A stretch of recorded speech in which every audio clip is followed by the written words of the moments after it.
अच्छा सर, अब हम ये देख लेते हैं कि अगर वो मुझे यूएचएफ बनाने के लिए दे दे। सर यूएचएफ क्या है? सर यूएचएफ है movement in unit holder funds.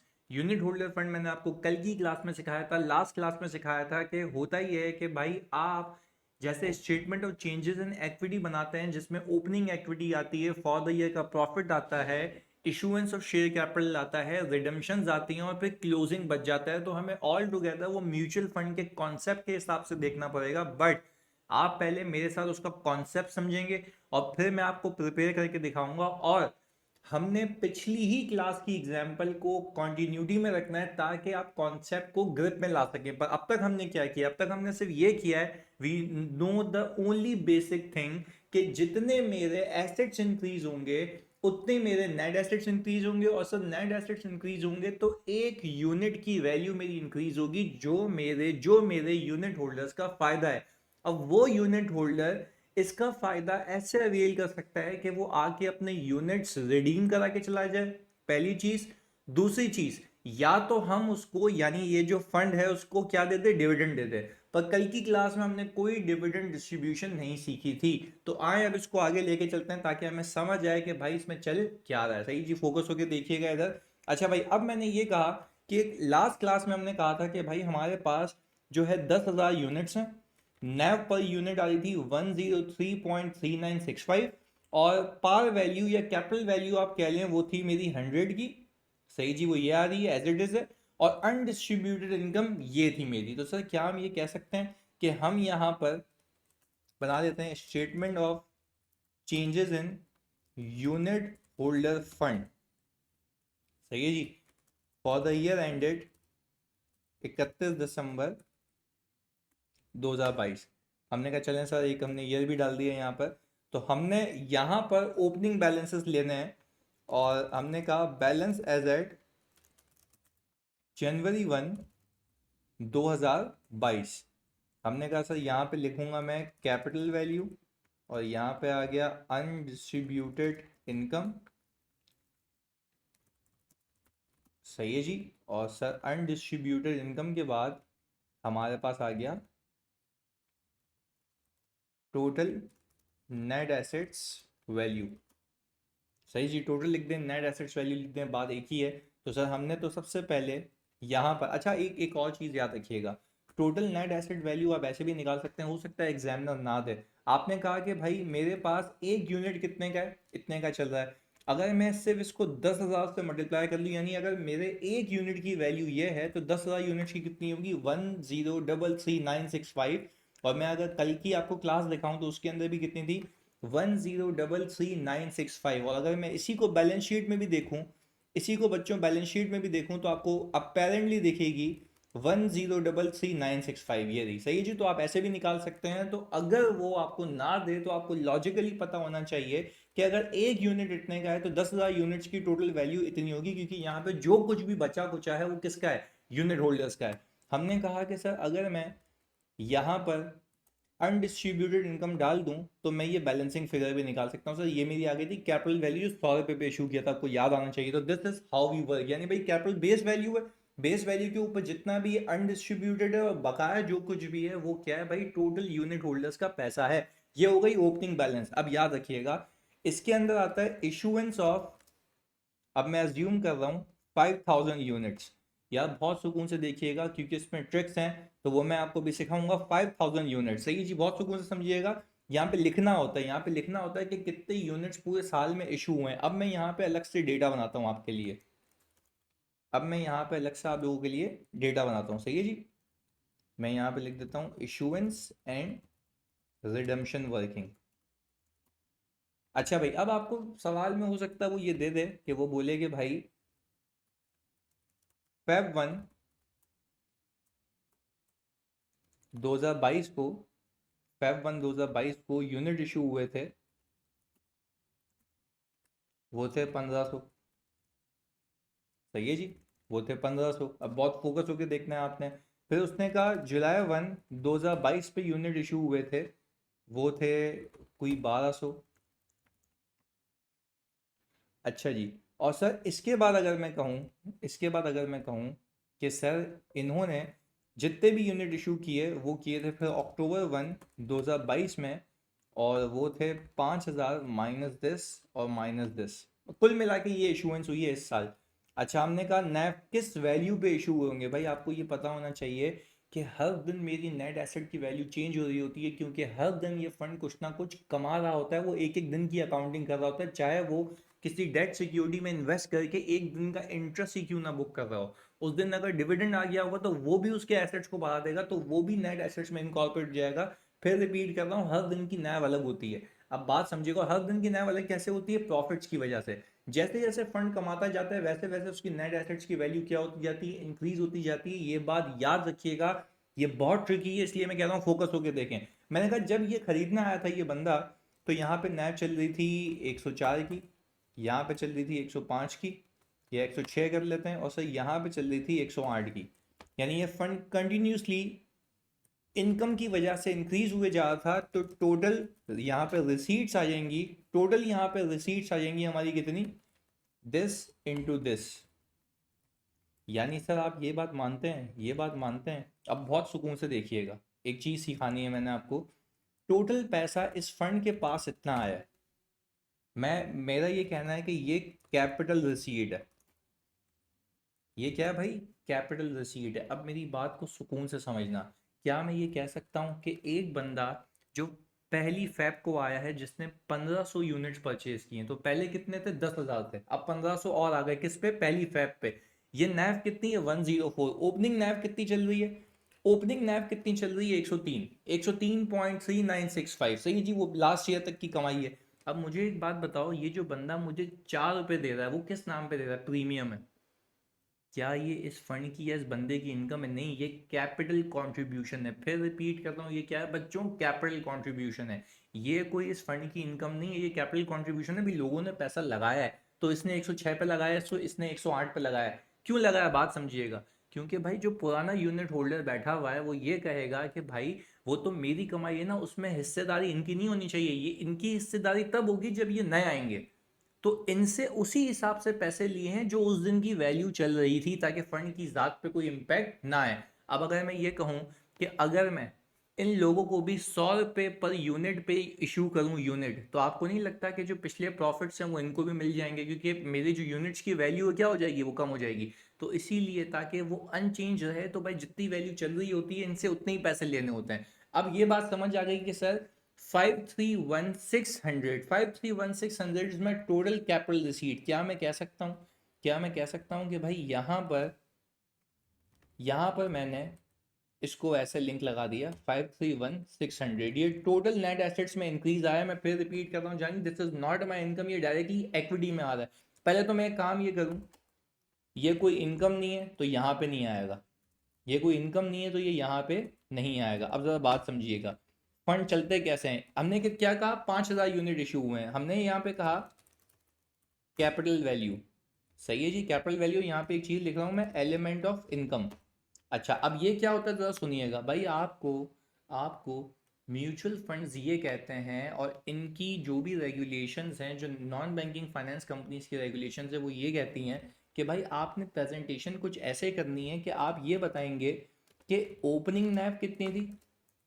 सही है जी, ओपनिंग नैव कितनी थी, तो क्या मैं कह सकता हूँ कि मेरे जो ये यूनिट्स हैं 5,000, सही है जी, इसको मैं मल्टीप्लाई कर लूँ ओपनिंग नैव से, इसको मैं मल्टीप्लाई कर लूँ सर ओपनिंग नैव से। ओपनिंग नैव कितनी है सर, ओपनिंग नैव वाली थी हमारी 103.3965, 103.3965। हमने क्या कहा, इसको इससे मल्टीप्लाई किया। हमने कहा अगर ये साल के शुरू में होते ना, साल के शुरू में, तो ये इतने पैसे देते, साल के शुरू में होते तो ये इतने पैसे देते। अच्छा, हमने इनसे पैसे कितने लिए,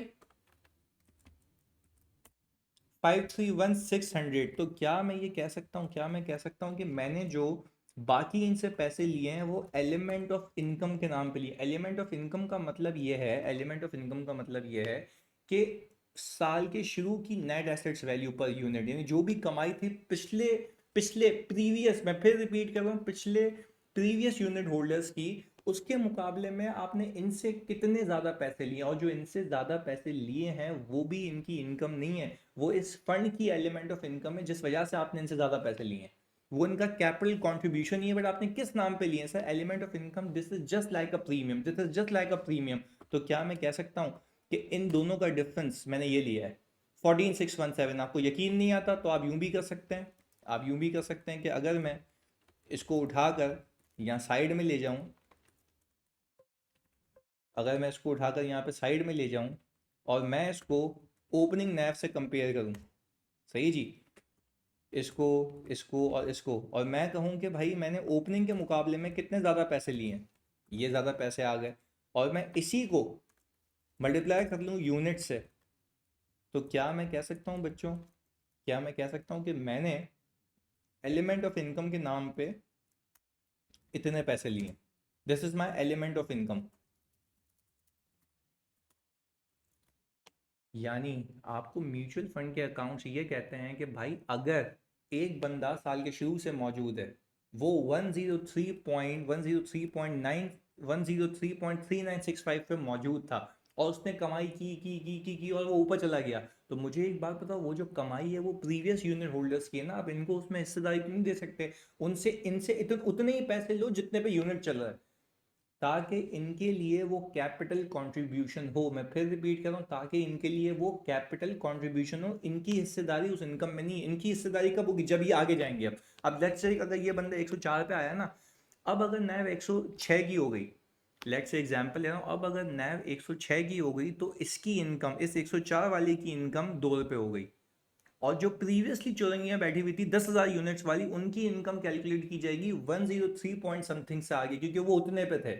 बात समझ आ रही है? तो खैर, अब अगर मैं यहाँ पे आपको एक बात समझाऊं, क्या मैं कह सकता हूँ कि यहाँ पर मैं कैपिटल वैल्यू निकालने का तरीका ये है कि आपने 5,000 यूनिट्स को ओपनिंग नैव से मल्टीप्लाई कर लेना है, सही है जी। यानी अगर साल के शुरू में होते तो आप इतने पैसे लेते, क्योंकि साल यहाँ से शुरू हुआ है, और आपने क्या कहा, आपने एलिमेंट ऑफ इनकम के नाम पे कितने लिए? आपने एलिमेंट ऑफ इनकम के नाम पे सर इतने लिए, या वर्किंग कर लेंगे, ये आ जाएगा, तो आपने ये निकाल लिया टोटल, सही है जी। और आप देख सकते हैं बखूबी कि ये टोटल वैल्यू से मैच कर रहा है। तो अब आप ये कहेंगे कि आपने इस साल 5,000 यूनिट इशू किए हैं, आपने इस साल 5,000 यूनिट इशू किए हैं, जिसमें आपने बच्चों कैपिटल वैल्यू के बेसिक ओपनिंग के पर्सपेक्टिव से इतने लिए। साल के शुरू में अगर होते तो आपने इस साल जो भी कमाई हुई थी जिसमें इनका हिस्सा नहीं है, तो एलिमेंट ऑफ नाम के इतने लिए, नहीं एलिमेंट ऑफ इनकम के नाम पे इतने लिए। तो हमने कहा सर ये तो हमने सीख ली इशुएंस, यानी सर अब आपने करना क्या है, जब भी इशुएंस की बात आएगी तो आपने एक चीज़ का ख्याल रखना है बच्चों, एक चीज़ का ख्याल रखना है कि इशुएंस अगर 5,000 यूनिट्स की हुई है, there is a possibility that examiner might give you a breakup. तो उसने आपको ब्रेकअप दे दिया। अब जब उसने ब्रेकअप दे दिया आपको, तो आप देखेंगे कि उसी ब्रेकअप पे ओपनिंग नैव कितनी थी, तो वो आ गई आपके यहाँ पे कैपिटल वैल्यू में ओपनिंग के हिसाब से। फिर देखेंगे कि इस फंड ने और कितना कमाया, क्योंकि देखो इस साल भी तो कमाई चल रही होगी ना, वो भी ऐड करते हैं। तो फॉर्मेट के हिसाब से हमें करना क्या है, हमने कहा कि भाई जब जब कमाता रहा होगा ये फंड, तब तब उसकी नेट एसेट वैल्यू इंक्रीज होती रही होगी। पर जब जब नेट एसेट वैल्यू इंक्रीज हुई होगी, हमने उनसे उतने ही ज़्यादा पैसे लिए होंगे, क्योंकि इनकी इनकम इसके बाद। बात समझ आती है? तो हमने कहा कि भाई हमने एलिमेंट ऑफ इनकम के नाम पे इतने लिए, टोटल इतने ले लिए। तो सर अब तक हमने ये समझा कि भाई इशुएंस पे आपको ये काम करना होता है, सही जी, इशुएंस पे आपको ये काम करना होता है कि भाई ओपनिंग के हिसाब से अलग, और देखो ओपनिंग के मुकाबले में जितने भी ज्यादा पैसे लिए हैं वो क्या है, element of income. I hope sir यहां तक आपको क्लियर है। अब हम आ गए रिडम्पशन ऑफ यूनिट्स पे, सही जी। अब मैं कह रहा हूं रिडम्पशन ऑफ, लेट से 2000 यूनिट्स, मैं कह रहा हूँ रिडम्पशन ऑफ 2000 यूनिट्स। अच्छा, अब मैं अज्यूम कर लेता हूँ for the sake of easiness कि ये जो रिडम्पशन हुई है वो पिछले जो 10,000 चौरंगियाँ थी ना, उन्होंने की है। और अब अगर मैं यहाँ पर आ जाऊँ, डेटा के अंदर, तो अब मैंने कहा कि भाई रिडम्पशन जो हुई है वो हुई है ऑन October 1, 2022, यानी इनके आने के बाद रिडम्पशन हुई है, यानी ये जो आया था। तो इस पे नैव कितनी चल रही थी? 108 पर यूनिट। क्योंकि जो भी कमाई होती रही होगी उस दिन ये वैल्यू होगी। अच्छा, तो जाहिर सी बात है ये पैसे निकाल के भी इसी के हिसाब से जाएंगे, आपको ये भी बात समझ आनी चाहिए।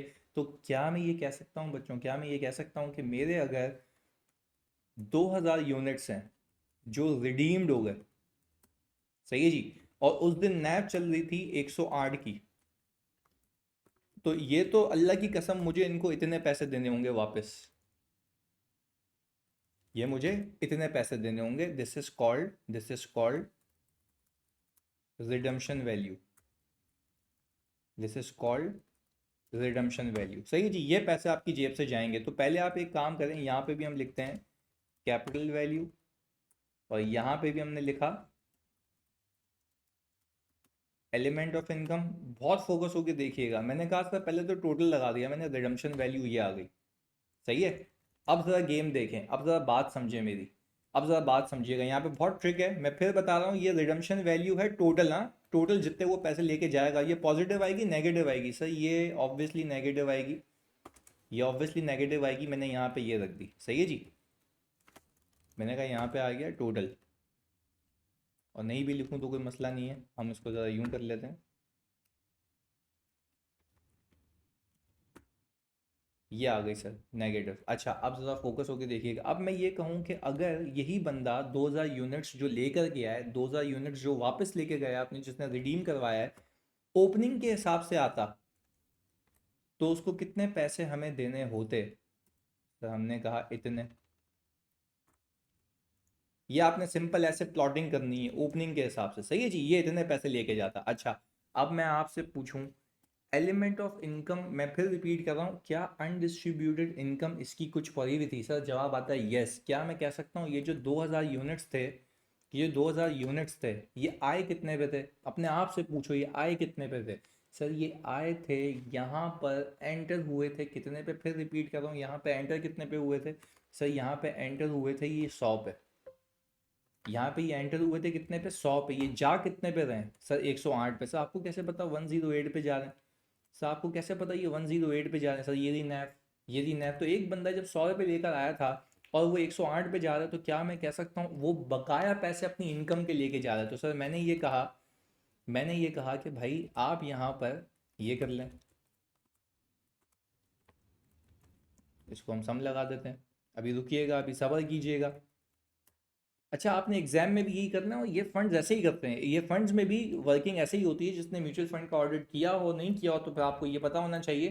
ठीक है, सबसे पहले मंतक क्या है ये देख लो, टोटल पैसा कितना लेके जाएगा वो ये रहा। टोटल पैसा कैसे निकाला आपने? आपने कहा कि भाई units redeem into prevailing naive, prevailing naive that is 108। सही है जी, मैंने ये निकाल लिया। फिर मैंने कहा भाई ये कैसे निकाली मैंने वैल्यू, ये कैसे निकाली मैंने वैल्यू, इस पे ज़रा हम काम कर लेते हैं। मैंने कहा सर ये वैल्यू मैंने ऐसे निकाली कि मैंने सिंपली काम ये किया, कॉस्ट माइनस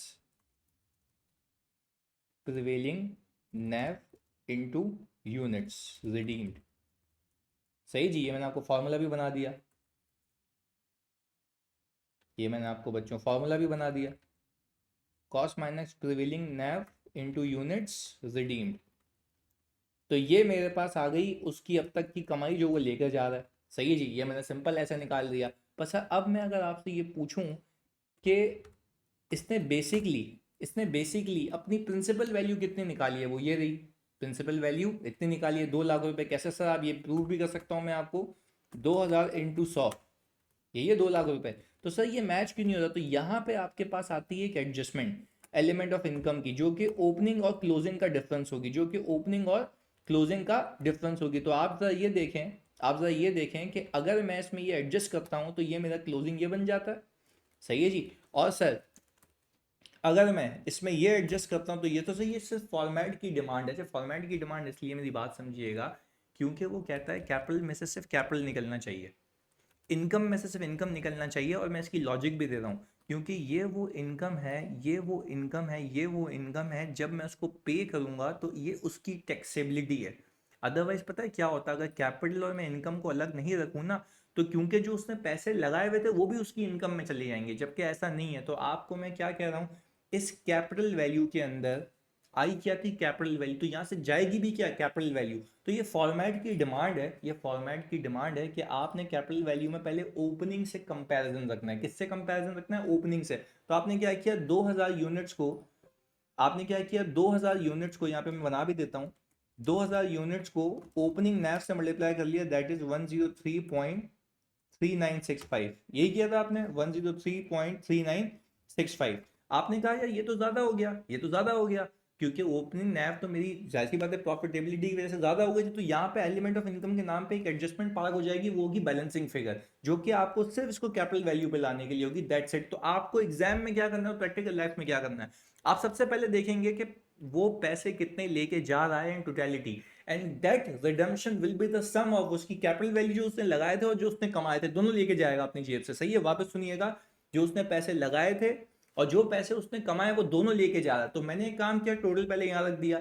दूसरा काम क्या किया, मैंने कहा भाई पहले देखो इनकम कितनी लेके जा रहा है, तो मैंने इनकम का कंपैरिजन कैसे किया, कॉस्ट के कंपैरिजन में, कि भाई जितनी उसकी कॉस्ट थी, जितने उसने पैसे लगाए थे और जितने पे वो जा रहा है, उन दोनों का डिफरेंस क्या है, इनकम है उसकी। मैंने कहा भाई अनडिस्ट्रीब्यूटेड इनकम में जितना पड़ा था निकाल के फेंको, हमने उसको हटा दिया। फिर मैंने कहा अगर मैं 216 में से ये माइनस करूं तो कैपिटल वैल्यू उसकी ये बनती है, तो सर ये तो ज्यादा बन रही थी, भाई ये ज्यादा इसलिए बन रही थी क्योंकि ओपनिंग नैव से कंपेयर करते, तो यहाँ पे आपको एक एडजस्टमेंट पार्क करनी पड़ेगी जो इन दोनों का डिफरेंस होगा, दैट्स इट, ताकि ये सिर्फ प्रेजेंटेशनल पर्पस के लिए 2 लाख पे आ जाए। ये जो एडजस्टमेंट है ना, ये एक एडजस्टमेंट है ताकि आपकी प्रेजेंटेशन जो ओपनिंग की वजह से खराब हो रही थी ना, वो उसमें एडजस्टमेंट करके वो कैपिटल वैल्यू बन जाएगी। तो मानते हो ना कि एक बंदा 100 पे आया तो जाएगा भी कितने पे, 100 पे।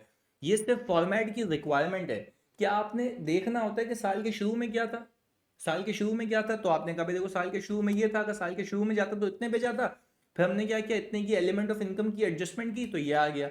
बात क्लियर है। अच्छा भाई, अब तो सर ये बात समझ आ गई, अब तो सर ये बात समझ आ गई कि इशुएंस और रिडम्पशन कैसे निकलती है। अगेन आखिरी बार रिपीट कर रहा हूं, इशुएंस का तरीका क्या है, एक बंदा जब जब जिस जिस वैल्यू पे आया उस दिन के हिसाब से आप बोलेंगे कि भाई उसकी टोटल वैल्यू बनती है, यहाँ पर रख देना टोटल पे। फिर आप देखना कि ओपनिंग के मुकाबले में उसने कितने ज्यादा पैसे दिए, वो हो गई difference element of income. Opening के मुकाबले में उसने जितने ज्यादा पैसे दिए वो क्या हो गई, एलिमेंट ऑफ इनकम। तो आपने ऐसे प्रेजेंट करना है, सर ये अनडिस्ट्रीब्यूटेड इनकम में क्यों नहीं आया, क्योंकि कमाई नहीं, कमाई होगी इसके आगे। अब आगे सुनिएगा, जो बंदा चला गया, जो बंदा चला गया उसके लिए आप क्या करेंगे, उसके लिए आपने 3 स्टेप करने हैं। पहला, टोटल पैसे जो वो लेके जा रहा है वो यहाँ रख दें, मैं इसको हाईलाइट कर देता हूँ, ये रहा।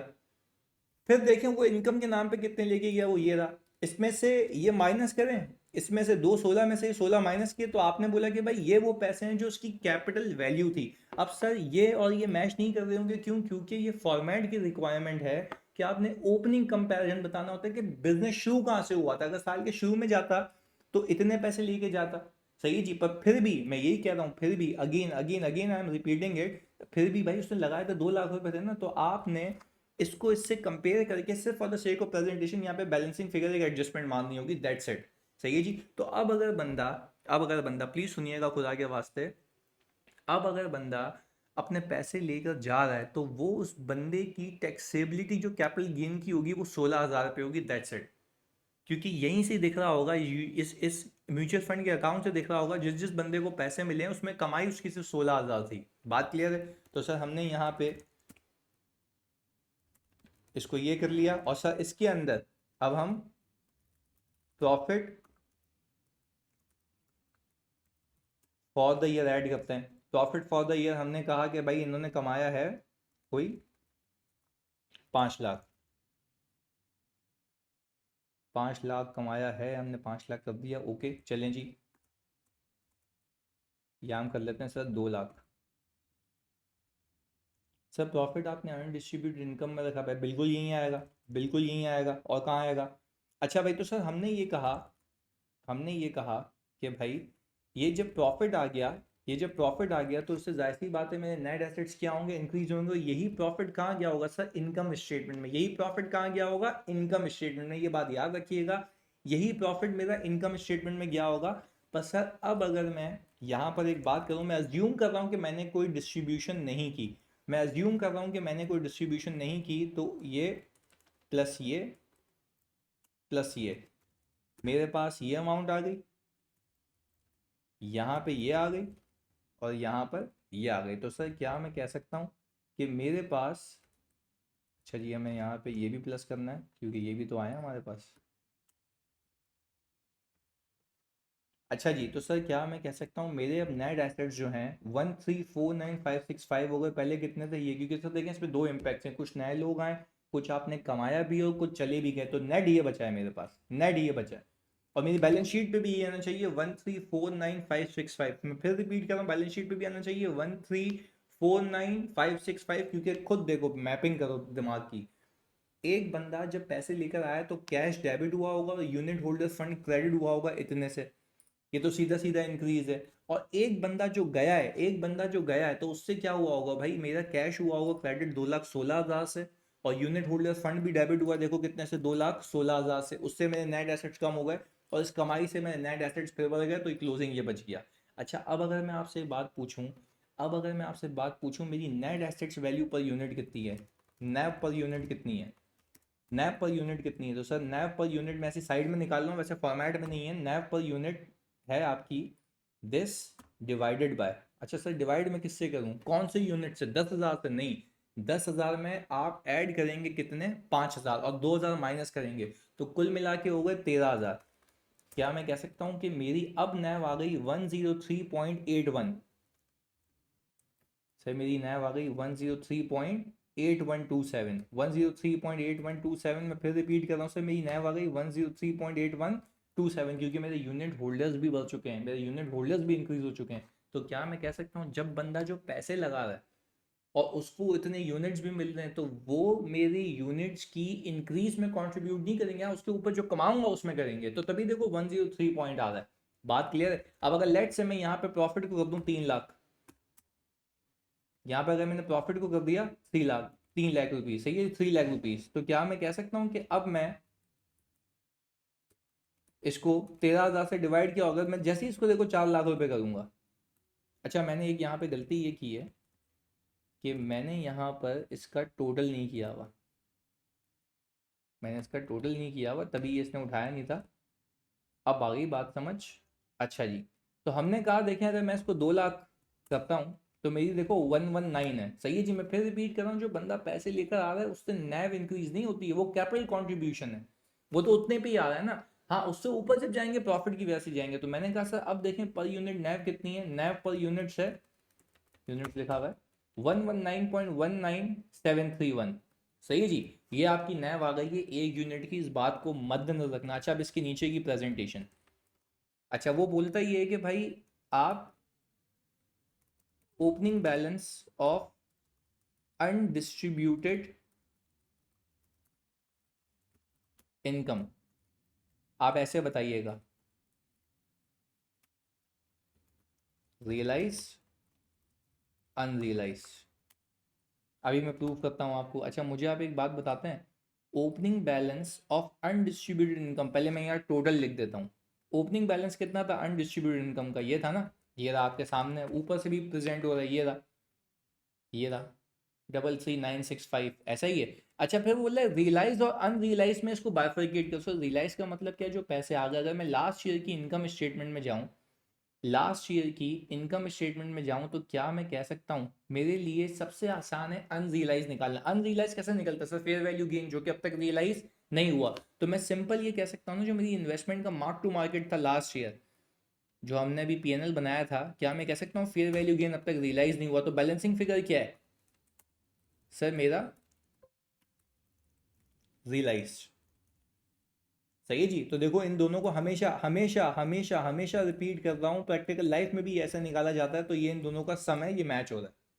मैं फिर रिपीट कर रहा हूँ, ओपनिंग अनडिस्ट्रीब्यूटेड इनकम ये है ना, इसको प्रेजेंट करने का तरीका है रियलाइज और अनरियलाइज में। तो भाई जाहिर सी बात है, रियलाइज अनरियलाइज निकालना ज़्यादा आसान है ना, तो अनरियलाइज म्यूचुअल फंड्स कैसे निकालते हैं, देखते हैं इन्वेस्टमेंट कितने की पड़ी हुई है, इन्वेस्टमेंट कितने की मौजूद है, उसकी फेयर वैल्यू क्या चल रही है, दोनों का डिफरेंस आज तक का अनरियलाइज है, वही मेरी अनडिस्ट्रीब्यूटेड इनकम में होगा। मैंने ये लिख दिया अनरियलाइज, और मैंने कहा बाकी मेरा क्या है, जो जाहिर सी बात है बाकी बच गया वो रियलाइज होगा ना, तभी तो ऊपर मेरी रिटेन अर्निंग बन रही है। और जो इन्वेस्टमेंट पड़ी हुई है जिसको मार्क टू मार्केट किया हुआ है और अभी मैं उसके पैसे बांट ही नहीं सकता, तो वो मेरा फेयर वैल्यू गेन है, अनरियलाइज है। तो it is very easy to calculate unrealise gain. तो बैलेंसिंग फिगर कहाँ डालते हैं वो लोग, रियलाइज में, सही है जी। यानी अगेन रिपीट कर रहा हूँ, बार बार रिपीट कर रहा हूँ, अनरियलाइज कैलकुलेट करना is comparatively very easy as compare to realise.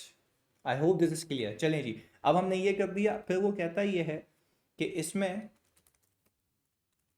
आप ऐड करते हैं income available for distribution, income available for distribution. तो हमने क्या किया, profit for the year, profit for the year कहाँ से आएगा सर, इनकम स्टेटमेंट में से, ये रहा प्रॉफिट फॉर द ईयर, ये रहा। इसमें से वो बोलता है लेस करते हैं element of income in units redeemed.